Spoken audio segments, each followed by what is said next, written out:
May 7th will be the first anniversary of the passage of Decriminalize Denver, an initiative in the city of Denver that decriminalized psilocybin mushrooms or magic mushrooms and made them available to anybody who wants to grow them for themselves and use them and possess them. I'm pleased to have Kevin Matthews, who spearheaded Decriminalize Denver last year and is now the co-founder of SPORE, which stands for the Society for Psychedelic Outreach, Reform, and Education in Denver. Kevin, thanks for joining me. Hey, Ken, it's such a pleasure to be here with you. Thank you. How do you measure success in Denver for this initiative? You know, it's a great question. One of the things that was formed as a result of our initiative was the Denver Psilocybin Mushroom Policy Review Panel. I'm a member of that panel, and one of the things that they will be tracking are arrests in Denver related to psilocybin, right?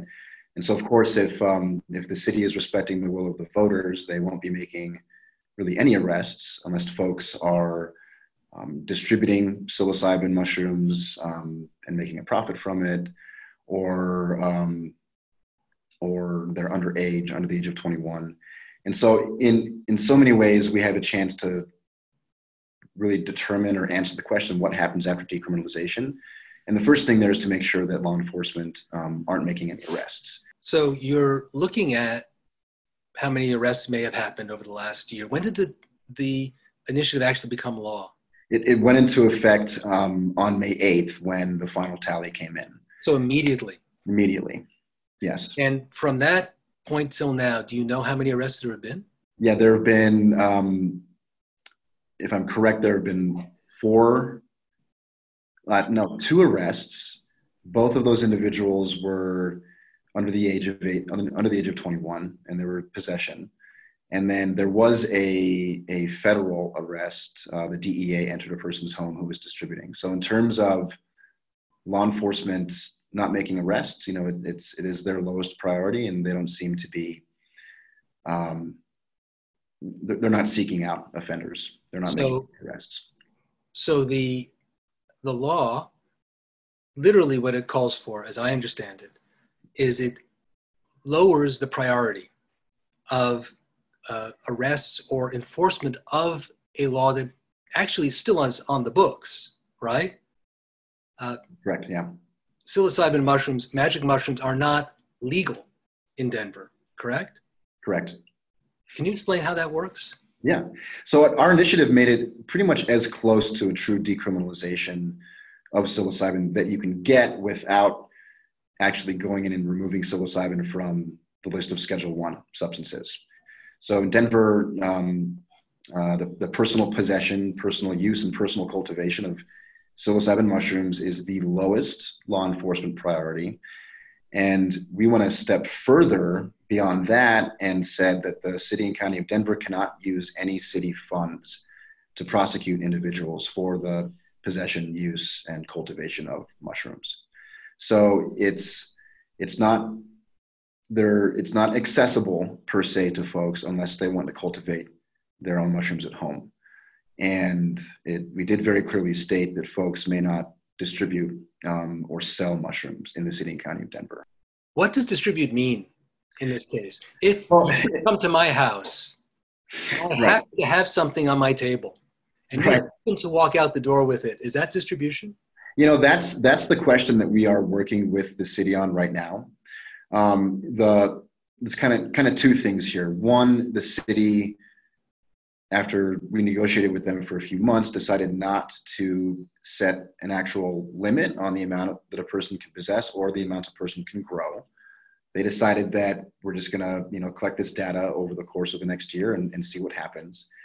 And then there's the question of gifting, right? And we'll be discussing that actually next week at our next panel meeting with the other city individuals to get a much more clear answer on, what it looks like to gift mushrooms to folks. If I grew my own, per se, just as an example, if I grew my own mushrooms and I had some on me and I walked into a therapist's office and I took the mushrooms as part of a therapeutic experience. Yeah. Does the law cover that? Another great question, Ken. Right now, the law does not cover any kind of professional therapeutic services. Even if an individual walks in with their own mushrooms and consumes them, consumes them and sits down with their therapist. It's a very, very gray area. And the question there, the risk is really to the therapist or to the medical professional, right? Because they're conducting psilocybin therapy, which is illegal. And so we're talking about licensing and regulatory boards here.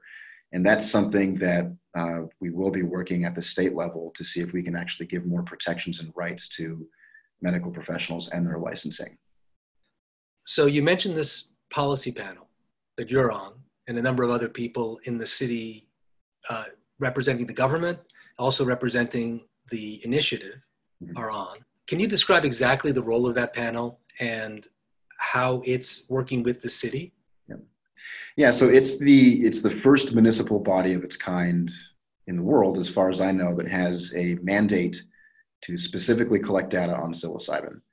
And then the panel doesn't make laws; it makes recommendations. And the purpose of it is to essentially